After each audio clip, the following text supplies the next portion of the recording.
Selamat pagi jemaat yang dikasihi Tuhan Yesus. Selamat mengikuti ibadah Jumat Agung bersama keluarga kita di rumah. Saya mengundang jemaat sekalian mengambil sikap berdiri. Marilah kita mempersiapkan hati dan pikiran kita untuk beribadah kepada Tuhan. Kita mengambil saat teduh sejenak di hadapannya.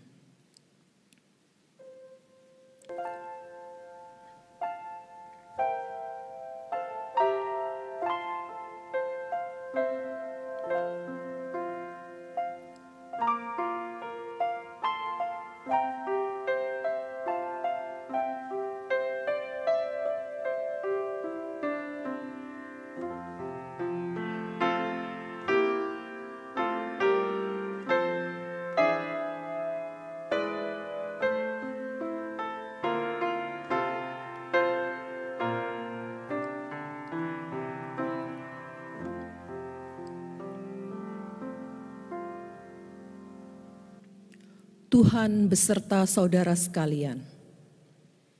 Dan besertamu juga. Pertolongan kita adalah di dalam nama Tuhan, pencipta langit dan bumi dan segala isinya. Tuhan yang tidak pernah meninggalkan hasil perbuatan tangannya. Turunlah ke atas kita sekalian kasih karunia dan damai sejahtera dari Allah Bapa, Putra, dan Roh Kudus. Terpujilah Allah dan Bapa Tuhan kita Yesus Kristus, yang dalam Kristus telah mengaruniakan kepada kita segala berkat rohani di dalam surga.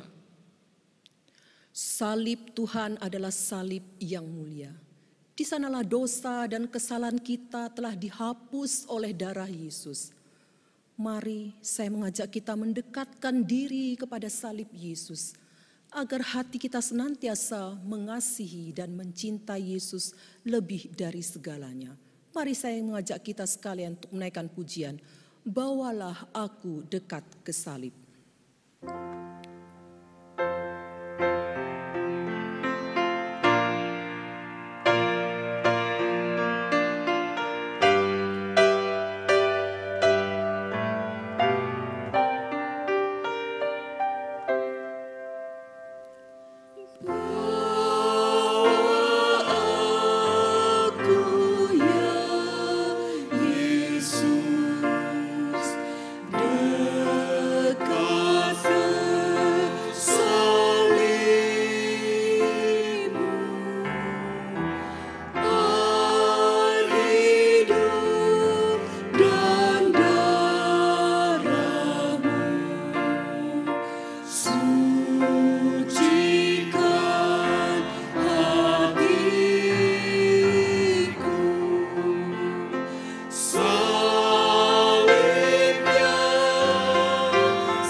ku sandar, kasih-Mu ku rindu.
Mari kita akan membaca firman Tuhan yang terambil di dalam kitab Yesaya 53 ayat 3 sampai yang kelima secara bergantian.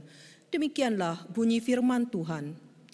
Ia dihina dan dihindari orang, seorang yang penuh kesengsaraan dan yang biasa menderita kesakitan. Ia sangat dihina sehingga orang menutup mukanya terhadap dia, dan bagi kita pun dia tidak masuk hitungan. Tetapi sesungguhnya penyakit kitalah yang ditanggungnya dan kesengsaraan kita yang dipikulnya. Padahal kita mengira dia kena tulah, dipukul dan ditindas Allah.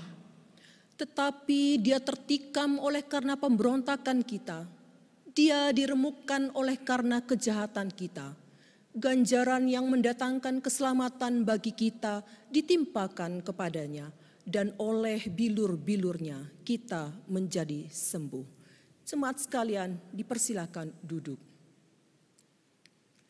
Ketika Yesus disalib, penjahat yang bertobat berkata demikian, Yesus, ingatlah akan aku. Apabila engkau datang sebagai Raja, Tuhan Yesus menjawab, hari ini juga engkau akan ada bersama-sama dengan aku di dalam Firdaus. Pengakuan akan Yesus sebagai Raja menyelamatkan penjahat itu. Mari saya mengajak kita bersama-sama menaikkan pujian, rajakanlah Yesus sebab dia Raja di atas segala raja. Kemudian kita sambung dengan pujian, pimpin ke Kalvari.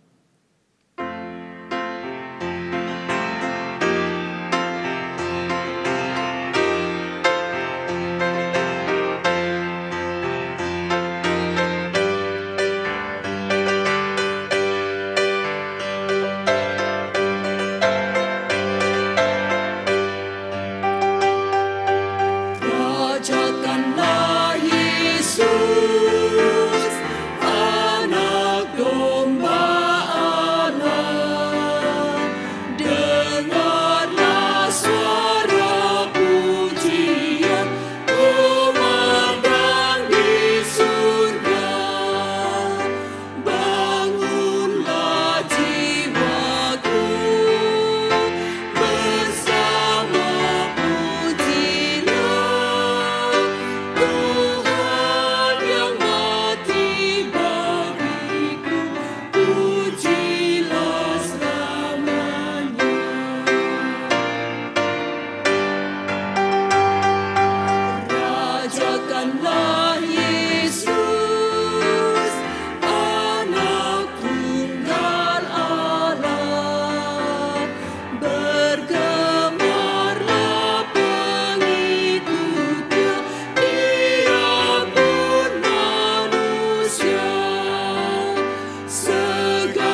Getsemani. Jemaat sekalian, saya undang mengambil sikap berdiri.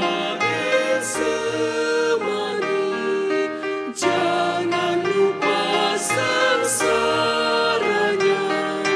jangan lupa cinta Tuhan, pimpin ke Kalvari.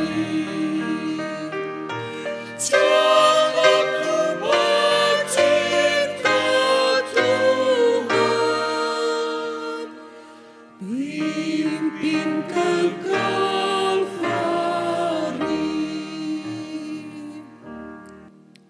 Jemaat yang terkasih di dalam Tuhan, Allah mengutus anaknya ke dalam dunia, bukan untuk menghukum dunia, melainkan untuk menyelamatkannya. Dan semua yang percaya bahwa Yesus adalah anak Allah, berkuasa menyelamatkan mereka, memperoleh hidup yang kekal. Mereka yang tidak percaya dan tidak taat kepada Yesus tidak akan melihat surga, melainkan murka Allah tinggal di atas mereka. Dengan keyakinan ini, marilah saya mengajak kita datang membawa segala dosa dan kesalahan kita di dalam doa. Mari kita berdoa. Allah yang Maha Kuasa dan penuh rahmat, kami sadar bahwa kami telah berbuat dosa dan salah. Kami telah berlaku fasik dan memberontak. Kami telah menyimpang dari perintah dan ketetapan-Mu. Kami condong mengikuti keinginan hati kami dan tidak mendengar suara-Mu ya Tuhan. Kami seringkali berbuat yang seharusnya kami tidak lakukan. Ya Tuhan, kasihanilah kami. Ampunilah akan dosa-dosa kami. Bebaskanlah kami dari semua kesalahan dan perbaharuilah hidup kami. Dengarkanlah ya Tuhan akan doa pengakuan dosa ini yang kami panjatkan dan kami naikkan di dalam nama Tuhan kami Yesus Kristus. Amin. Dengarkanlah berita anugerah bagi kita sekalian yang saya ambil di dalam Mazmur nomor 32 ayat yang kelima. Demikian bunyi firman Tuhan. Dosaku kuberitahukan kepadamu, dan kesalahanku tidaklah kusembunyikan. Aku berkata, aku akan mengaku kepada Tuhan pelanggaran-pelanggaranku, dan Engkau mengampuni kesalahan karena dosaku. Mari kita akan bersama-sama membacakan petunjuk hidup baru yang terambil di dalam Filipi pasal yang ketiga ayat yang ke-10. Demikian bunyi firman Tuhan. Yang ku kehendaki ialah mengenal Dia dan kuasa kebangkitannya dan persekutuan dalam penderitaannya, di mana aku menjadi serupa dengan Dia dalam kematiannya. Jemaat dipersilahkan duduk kembali. Salib di Golgota sudah tidak ada, namun kuasanya tetap ada. Selamatkan manusia, menghapus dosa. Hati kita pun dijadikan suci. Mari jemaat sekalian, saya mengajak kita menaikkan pujian. Di bukit Golgota nampaklah salibnya.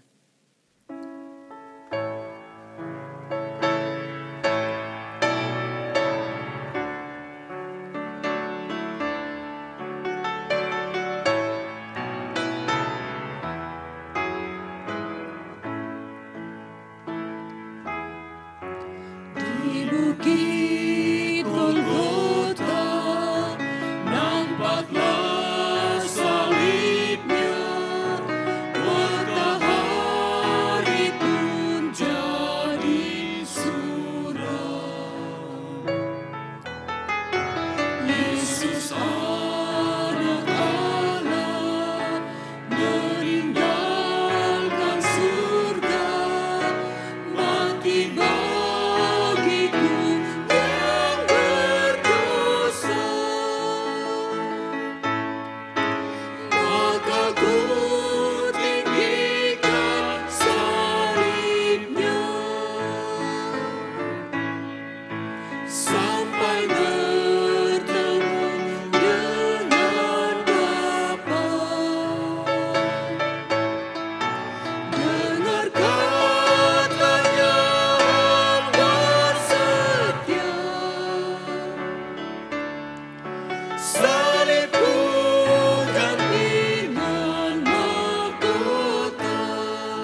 Salib di Golgota sudah tidak ada, namun kuasanya tetap ada. Selamatkan manusia, menghapuskan dosa, hatiku pun jadi sucilah. Salib di Golgota sudah tidak ada, namun kuasanya tetap ada. Selamatkan manusia, menghapuskan dosa, hatiku pun jadi sucilah. Maka ku tinggikan salibnya, sampai bertemu dengan Bapa. Dengar katanya hamba setia, salibku ganti dengan mahkota. Mari saya mengajak jemaat sekalian membaca firman Tuhan di dalam kitab Yesaya pasal yang ke-53 ayat 2 sampai 11 secara berbalasan. Saya akan mulai terlebih dahulu. Demikianlah bunyi firman Tuhan. Sebagai taruk ia tumbuh di hadapan Tuhan, dan sebagai tunas dari tanah kering ia tidak tampan dan semaraknya pun tidak ada.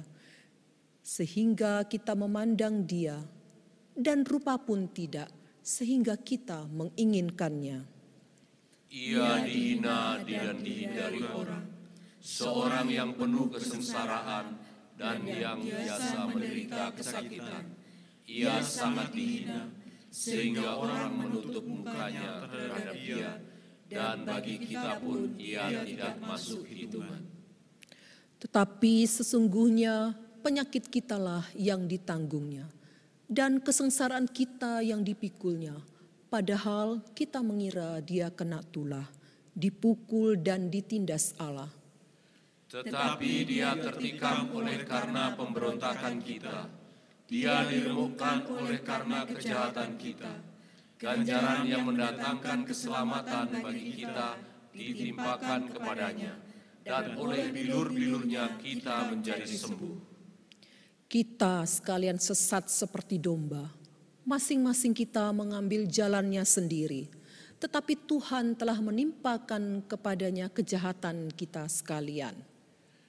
Dia dianiaya, tetapi dia membiarkan diri ditindas dan tidak membuka mulutnya seperti anak domba yang dibawa ke pembantaian, seperti induk domba yang keluh di depan orang-orang yang menggunting bulunya. Ia tidak membuka mulutnya. Sesudah penahanan dan penghukuman ia terambil, dan tentang nasibnya siapakah yang memikirkannya? Sungguh ia terputus dari negeri orang-orang hidup, dan karena pemberontakan umatku ia kena tulah. Orang menempatkan kuburnya di antara orang-orang fasik, dan dalam matinya ia ada di antara penjahat-penjahat. Sekalipun ia tidak berbuat kekerasan dan tipu tidak ada dalam mulutnya. Tetapi Tuhan berkehendak meremukkan dia dengan kesakitan. Apabila ia menyerahkan dirinya sebagai korban penebus salah, ia akan melihat keturunannya, umurnya akan lanjut, dan kehendak Tuhan akan terlaksana olehnya. Doa syafaat akan disampaikan oleh Pendeta Karyaman Gia. Sidang jemaat yang terkasih dalam Tuhan, kini saatnya kita akan menaikkan syafaat kita kepada Tuhan. Mari kita masuk di dalam doa. Bapa yang bertata di dalam kerajaan surga, Allah yang kami sembah, yang kami muliakan di dalam nama Tuhan kami Yesus Kristus. Kami sungguh bersyukur kepadamu Tuhan untuk anugerah Tuhan yang luar biasa yang telah Engkau nyatakan kepada kami, manusia yang berdosa ini. Hari ini Tuhan kami boleh mengingat peristiwa yang luar biasa yang telah Engkau nyatakan kepada dunia ini ya Tuhan, di mana Engkau mati di atas kayu salib untuk menyelamatkan kami manusia yang berdosa. Terima kasih Tuhan untuk anugerah yang tak terhingga, keselamatan yang telah Engkau nyatakan kepada kami.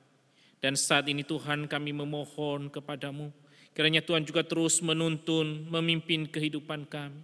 Kami manusia yang masih hidup di dalam dosa ini, biarlah Tuhan tolong kami, Tuhan pimpin kami, sehingga kami mampu menjadi anak-anak Tuhan yang hidupnya sesuai dengan kehendak Engkau.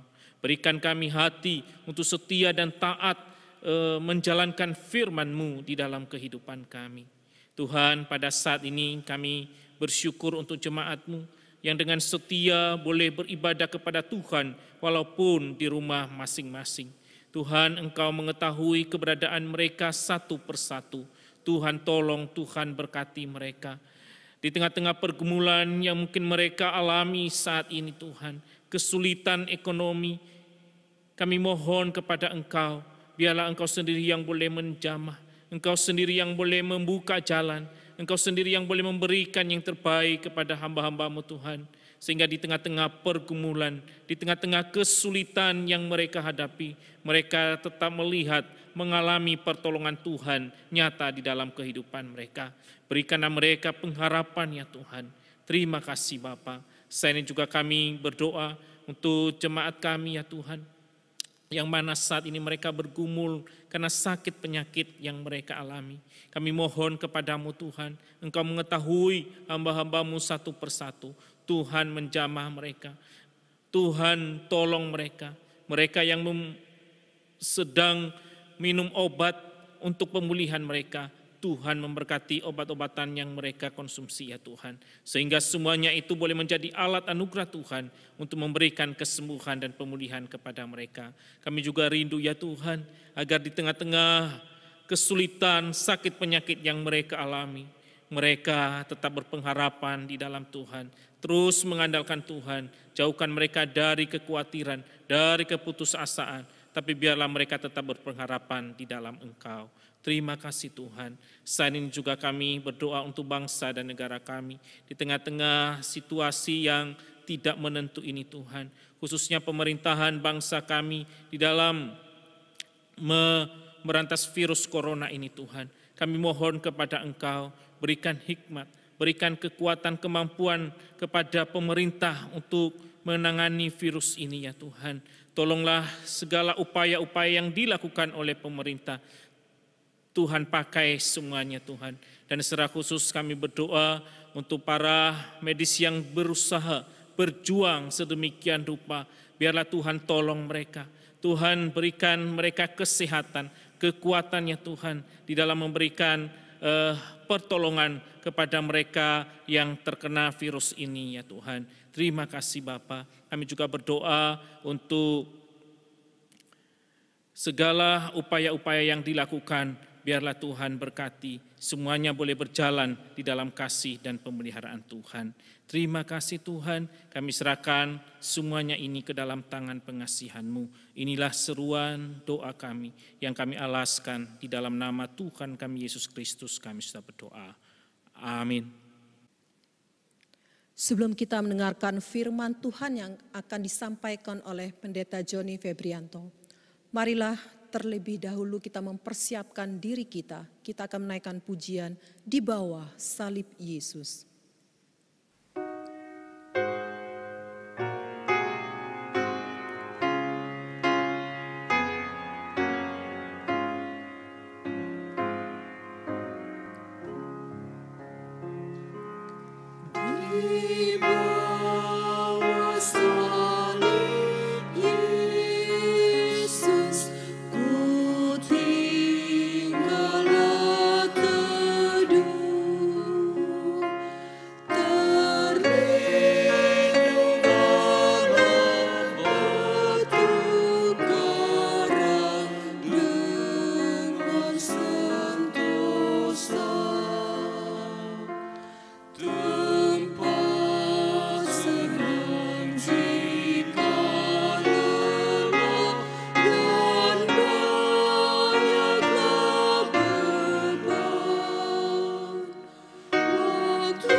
kepada hamba-Nya saya persilahkan. Jemaat yang dikasihi Tuhan, marilah sebelum kita merenungkan kebenaran firman Tuhan pada pagi hari ini, saya mengajak kita berdoa terlebih dahulu. Mari kita berdoa. Bapa yang ada di dalam kerajaan surga, kami bersyukur kepada Tuhan di pagi hari ini. Oleh karena kami umat Tuhan dapat bersama-sama beribadah di rumah masing-masing untuk memperingati akan peristiwa besar, itulah Jumat Agung. Hari di mana Tuhan mati di atas kayu salib untuk menebus dosa dan kesalahan kami. Sebuah peristiwa besar yang merupakan anugerah Tuhan yang besar bagi kami manusia berdosa. Bapa di surga, terangilah hati kami dan pikiran kami, supaya kami dapat memahami kebenaran Tuhan dengan baik pada pagi ini. Urapilah hamba-Mu yang menyampaikan firman Tuhan, dan setiap kami Tuhan yang mendengarkan. Di dalam nama Tuhan kami Yesus, kami berdoa dan mengucapkan syukur. Amin. Selamat pagi jemaat yang dikasihi oleh Tuhan, selamat Jumat Agung. Saudara yang dikasihi Tuhan, saat ini dunia dilanda oleh kedukaan yang sangat luar biasa. Ribuan orang telah dipanggil oleh Tuhan oleh karena wabah virus corona. Banyak orang yang menangis, banyak orang yang berduka, kehilangan suami, istri, orang tua yang mereka kasihi. Di mana-mana orang mulai melipat tangan dan berdoa. Para dokter dan perawat berdoa bersama, para pekerja berdoa bersama, aparat penegak hukum berdoa bersama. Bahkan saudara, banyak orang di jalan-jalan memohon ampun kepada Tuhan atas segala dosa-dosanya. Dan memohon belas kasihan Tuhan atas keluarganya, atas kotanya, atas negerinya. Saudara, fenomena apakah ini? Pemandangan apakah ini saudara? Sesungguhnya saudara, melalui semua ini manusia sadar bahwa harta bukan yang terpenting. Kekayaan, kedudukan, jabatan bukan yang terpenting. Yang terpenting saudara adalah keselamatan nyawa kita. Saudara, benar apa yang dikatakan Tuhan Yesus di dalam Injil Matius 16 ayat 26. Tuhan berkata demikian. Apa gunanya seorang memperoleh seluruh dunia tetapi kehilangan nyawanya? Apa gunanya seorang memperoleh seluruh dunia tetapi kehilangan nyawanya? Artinya saudara, di mata Tuhan nyawa kita jauh lebih penting daripada semua harta yang kita miliki. Saudara, kita patut bersyukur kepada Tuhan oleh karena Tuhan datang ke dalam dunia ini untuk mengerjakan apa yang terpenting bagi keselamatan jiwa kita, yaitu dengan cara mati di kayu salib, berkorban bagi dosa dan kesalahan kita. Saudara, Jumat Agung adalah karya terbesar, karya teragung, karya termulia yang telah dikerjakan oleh Tuhan Yesus demi penebusan dosa-dosa kita. Sesungguhnya saudara, tanpa penumpahan darah tidak pernah ada pengampunan dosa. Manusia tidak mungkin mampu menebus dosanya sendiri. Segala kebaikan saudara, kesalehan, kesucian kita manusia tidak mungkin dapat membayar hutang dosa kita. Sebab kebaikan manusia tidak sempurna. Hanya darah Yesus yang sempurna, yang sanggup menyempurnakan hidup kita dan membawa kita ke dalam surga. Saudara yang dikasihi Tuhan, oleh sebab itu, sebagai wujud ucapan syukur dan penghargaan kita atas karya yang terbesar ini, saya mengajak di momen Jumat Agung ini, mari saudara merenungkan kembali kisah salib Tuhan Yesus.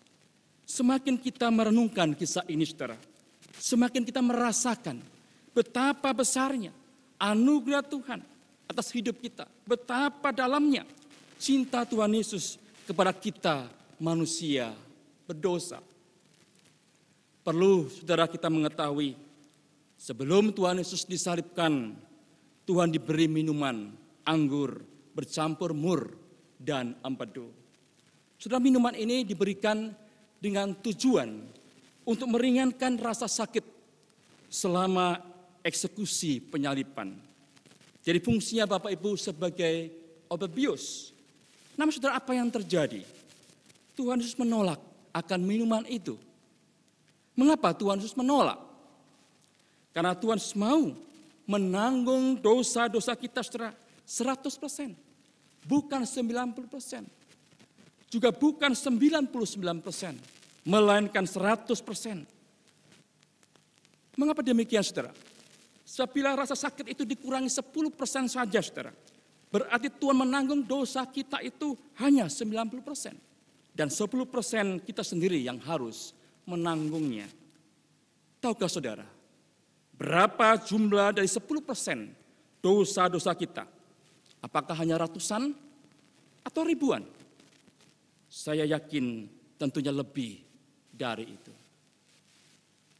Saudara, jemaat yang dikasihi oleh Tuhan, kita mengambil contoh yang sederhana, saudara.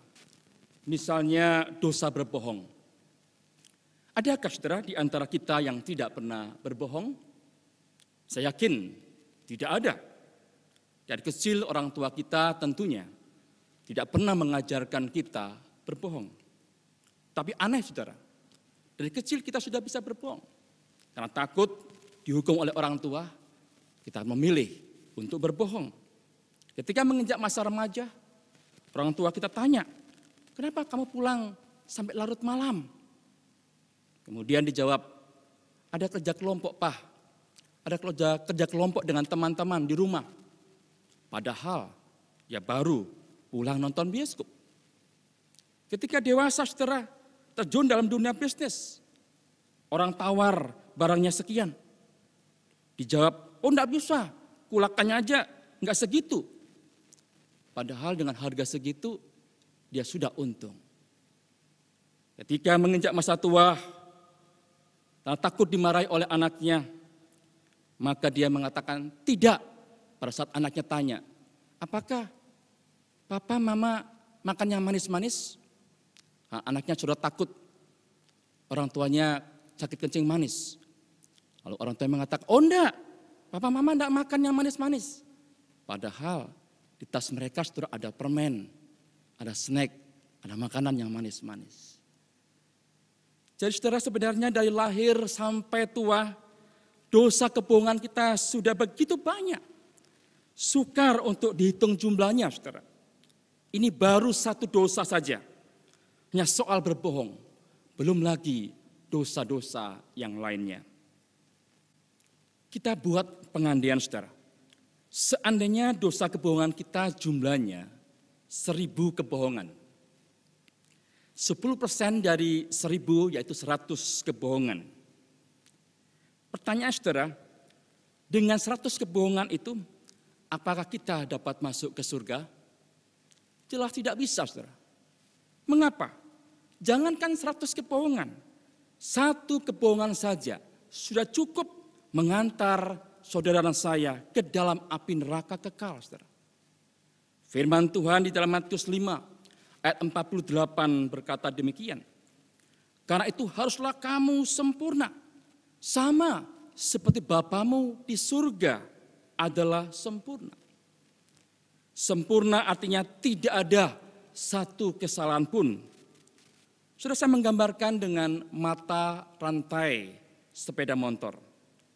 Bila ada satu saja dari mata rantai itu yang rusak atau yang putus saudara, maka tentunya sepeda motor itu tidak bisa jalan. Kalau dipaksakan tambah bisa rusak saudara. Saudara, demikian juga sebenarnya dengan kehidupan kita. Satu dosa saja yang kita perbuat, tidak mungkin kita dapat diterima di dalam surga. Karena surga adalah tempat yang suci dan sempurna. Lalu saudara, bagaimana caranya agar kita dapat masuk surga yang sempurna itu? Kita harus menemukan seorang penebus dosa, penghapus dosa, yang sanggup menghapuskan seluruh dosa kita tanpa tersisa satupun. Siapakah dia, saudara? Tidak lain adalah Tuhan kita, Yesus Kristus.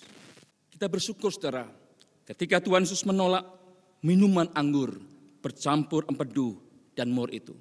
Itu artinya Tuhan mau menanggung 100% dosa-dosa kita. Sehingga kita benar-benar dibebaskan dari semua dosa dan kesalahan kita. Inilah, saudara, bukti cinta kasih Tuhan yang amat besar atas kehidupan kita manusia berdosa. Berbahagialah orang yang percaya dan menerima karya salib Tuhan Yesus ini, saudara, di dalam hidupnya. Dan pastilah dia diselamatkan. Berikutnya, saudara, mari kita merenungkan bagaimana kondisi Tuhan Yesus ketika dia menanggung dosa kita di kayu salib. Ada satu perkataan, saudara, yang diucapkan oleh Tuhan Yesus di atas kayu salib yang sangat berarti bagi keselamatan kita. Yaitu perkataan, aku haus. Aku haus. Saudara, perkataan ini ditulis di dalam Injil Yohanes, pasal 19 ayat yang ke-28, yang berbunyi demikian. Sesudah itu, karena Yesus tahu bahwa segala sesuatu telah selesai, berkatalah ia, supaya genaplah yang ada tertulis dalam kitab suci, aku haus. Dikatakan dalam ayat ini, supaya genaplah yang ada tertulis di dalam kitab suci, aku haus. Artinya, saudara, aku haus, kata-kata aku haus ini adalah kata-kata yang sudah dinubuatkan dalam kitab suci jauh-jauh sebelumnya. Dinubuatkan artinya disampaikan sebelum itu terjadi. Di mana kita temukan, saudara, ucapan Tuhan ini, yaitu di dalam Mazmur pasal 22 ayat yang ke-16 yang berbunyi demikian. Kekuatanku kering seperti beling, lidahku melekat pada langit-langit mulutku, dan dalam debu maut kau letakkan aku. Gambaran lidah melekat pada langit-langit mulut, saudara, adalah gambaran tentang kehausan yang amat sangat yang dialami oleh Tuhan Yesus. Dan tahukah, saudara, kitab Mazmur ini ditulis 1000 tahun sebelum Tuhan datang ke dalam dunia. Itu artinya, saudara, kehausan yang Yesus alami sudah direncanakan oleh Tuhan jauh-jauh sebelumnya. Jadi kehausan ini bukan semata-mata karena ulah daripada manusia yang menyiksa Yesus. Bukan karena perbuatan dan kehendak atau kejahatan manusia. Tetapi, saudara, ini adalah kehendak Tuhan sendiri dalam rangka menebus dosa manusia. Terus sampai di sini kita melihat betapa Tuhan itu sangat mengasihi dan mencintai saudara dan saya. Saudara yang kasih Tuhan, marilah kita coba menyelami kehausan seperti apakah yang Yesus alami dalam rangka menebus dosa-dosa kita. Saudara, sejak hari Kamis, Tuhan Yesus sudah ditawan dan pasti diperlakukan dengan tidak baik. Besar kemungkinan Tuhan Yesus tidak diberi makan dan minum. Dan hal ini tentu, saudara, menyebabkan Tuhan haus. Selanjutnya Tuhan Yesus dibawa ke sana kemari untuk diadili. Dibawa kepada mahkamah agama, dibawa kepada Pilatus, dibawa kepada Herodes, kembali lagi dibawa kepada Pilatus. Perjalanan ke sana kemari, saudara, makin menambah kehausan Tuhan kita Yesus Kristus. Terlebih lagi, saudara, ketika Tuhan dicambuk dan diberi mahkota duri, tercambuk orang Romawi, ujungnya itu besi yang dapat mencabik-cabik daging, membuat darah mengalir deras di sekujur tubuh Tuhan Yesus. Banyaknya cairan yang keluar, saudara, mengakibatkan kehausan yang luar biasa. So, dalam kondisi seperti itu, Tuhan Yesus harus memikul salib yang berat sejauh kurang lebih 1 kilometer. Ini menyebabkan ia mengeluarkan banyak keringat dan makin menambah kehausannya. Dan puncaknya, saudara, Tuhan Yesus disalibkan, kedua tangannya dipaku, keluar darah. Kedua kakinya dipaku, juga keluar darah. Lalu Yesus digantung di kayu salib selama 6 jam. Mulai dengan jam 9 pagi hingga jam 3 sore. Terik matahari yang panas kembali memeras keringat Yesus. Saudara, bisakah kita bayangkan betapa banyaknya darah dan cairan yang keluar dari tubuh Tuhan Yesus, sehingga Tuhan Yesus mengalami kehausan yang sangat luar biasa. Itulah sebabnya saudara, Tuhan Yesus berkata, "Aku haus." Saudara yang kasih Tuhan, marilah saudara pada saat ini kita bertanya-tanya, sebenarnya kehausan yang dialami Tuhan itu kehausannya siapa? Mewakili siapa, saudara? Tidak lain mewakili kehausan kita manusia berdosa di dalam api neraka. Saudara, tentunya kita ingat dalam Lukas pasal 16, Tuhan Yesus pernah memberikan sebuah perumpamaan tentang orang kaya yang tidak bertobat dan Lazarus yang miskin yang takut akan Tuhan. Selama hidupnya orang kaya itu bersenang-senang di dalam dosanya, sementara Lazarus, saudara, hidup di dalam kebenaran. Ketika keduanya mati, maka dikisahkan orang kaya itu berada dalam api neraka yang panas sekali. Sementara Lazarus nyaman, saudara, ada di pangkuan Abraham di surga. Orang kaya itu berteriak kepada Bapak Abraham demikian, "Bapak Abraham, kasihanilah aku. Suruhlah Lazarus mencelupkan ujung jarinya ke dalam air dan menyejukkan lidahku, karena aku sangat kesakitan dalam nyala api ini." Saudara, orang kaya ini minta setetes air untuk menyejukkan lidahnya. Ini menggambarkan satu kehausan yang luar biasa di dalam api neraka. Saudara, lihat perumpamaan ini, Tuhan Yesus hendak berkata kepada kita, ketika aku haus, sesungguhnya aku sedang menggantikan kehausanmu, hai orang berdosa di dalam api neraka. Kehausan yang sangat luar biasa telah Yesus alami agar kita manusia berdosa yang diampuni oleh Dia tidak lagi mengalami akan kehausan itu. Saudara, inilah wujud kasih Tuhan yang sangat besar dalam hidup kita. Selanjutnya, saudara, bagaimanakah respon kita sebagai anak-anak Tuhan? Tuhan sudah menanggung 100% penderitaan kita di atas kayu salib. Tuhan Yesus sudah rela menderita kehausannya amat sangat demi penebusan dosa-dosa kita. Apakah respon kita, saudara? Paling tidak ada 4 respon penting yang harus kita lakukan, saudara. Yang pertama yaitu, percayalah, saudara, bahwa Tuhan Yesus sungguh-sungguh menderita dan mati di kayu salib demi menebus dosa dan kesalahan kita. Tanpa penebusan darah Yesus, saudara dan saya tidak mungkin selamat. Bila saudara percaya, maka dosa-dosa saudara pasti ditebus dan dihapus oleh Tuhan sendiri. Firman Tuhan dalam Yesaya 1 ayat 18 berkata, "Sekalipun dosamu merah seperti kermisi, akan menjadi putih seperti salju. Sekalipun berwarna merah seperti kain kesumba, akan menjadi putih seperti bulu domba." Saudara, Tuhan berjanji membersihkan dosa kita menjadi putih seperti salju, putih seperti bulu domba, asal kita percaya bahwa darahnya telah menghapus dosa kita sampai tuntas. Saudara, yang kedua, percayalah bahwa Yesus itu adalah Tuhan. Dia bukan manusia biasa, tapi Dia adalah Tuhan yang menjelma jadi manusia. Terbukti 3 hari setelah Dia disalibkan, saudara, setelah Dia mati, Dia bangkit kembali dari antara orang mati. Adakah orang yang sudah mati bisa bangkit kembali?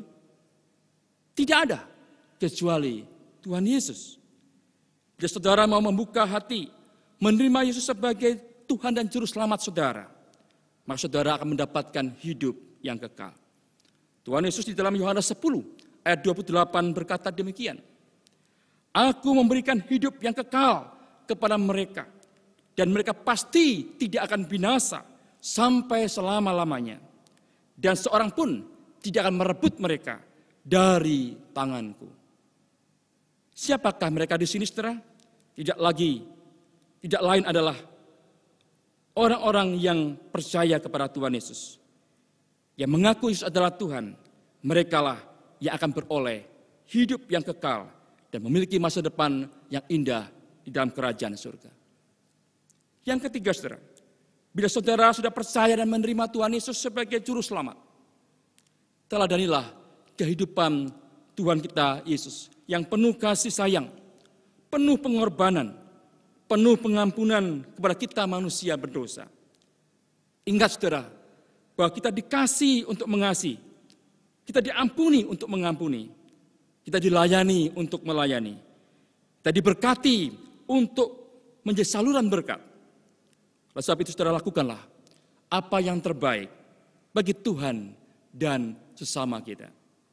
Yang keempat saudara, saksikanlah cinta kasih Tuhan kepada semua orang yang ada di dunia ini, agar banyak orang mengenal kasih Tuhan yang begitu besar, supaya mereka juga diselamatkan, sama seperti Tuhan telah menyelamatkan kita.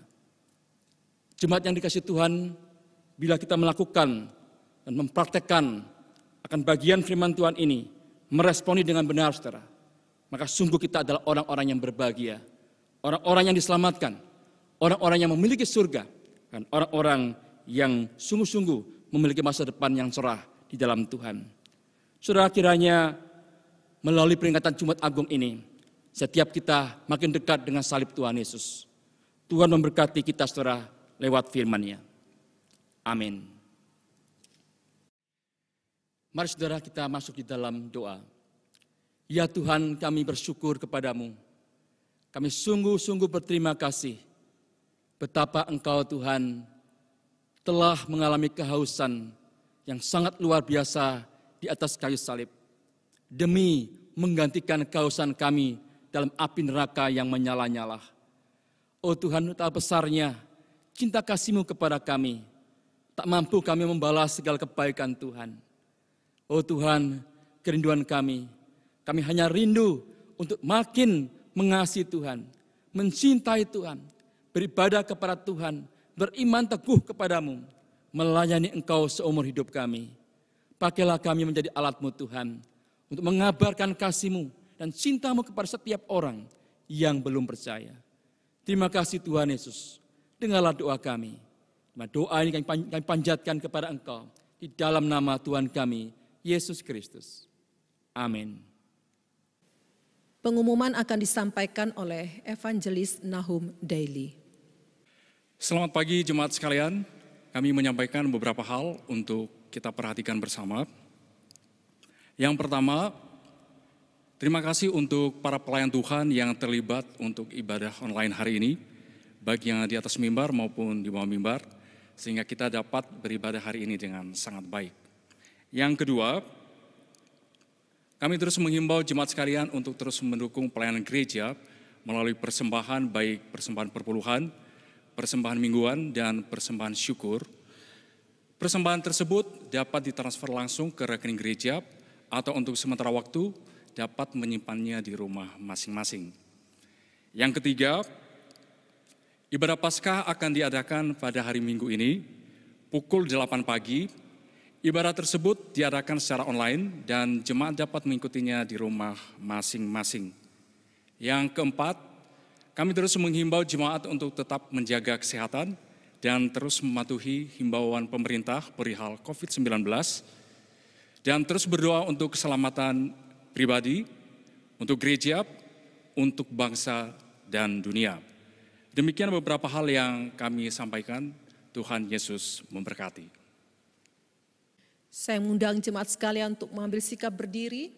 Kita akan mengakhiri ibadah kita pada pagi hari ini dengan kita menaikkan pujian doksologi.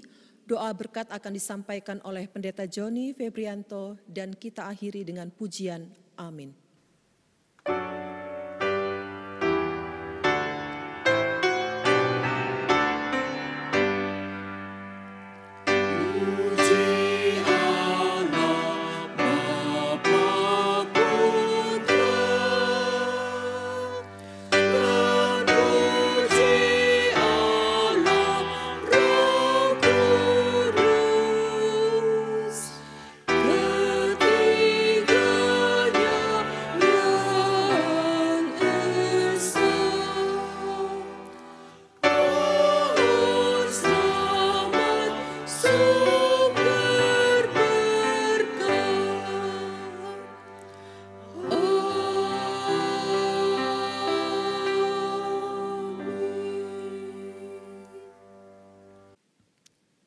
Jemaat yang dikasihi oleh Tuhan, arahkanlah hatimu kepada Tuhan dan terimalah berkat Tuhan. Tuhan memberkati engkau dan melindungi engkau. Tuhan menyinari engkau dengan wajah-Nya dan memberi engkau kasih karunia. Tuhan mengalihkan wajah-Nya kepadamu dan memberi engkau damai sejahtera mulai saat ini sampai selama-lamanya. Amin.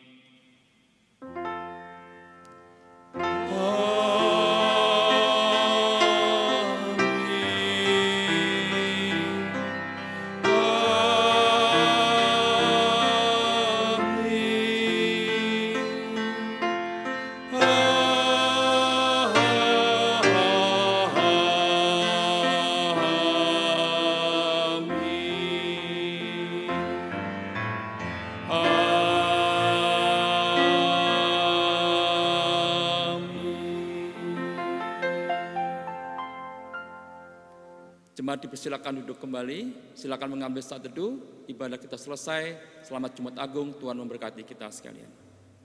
Sebab aku percaya, bukan karena melihat, namun karena firman.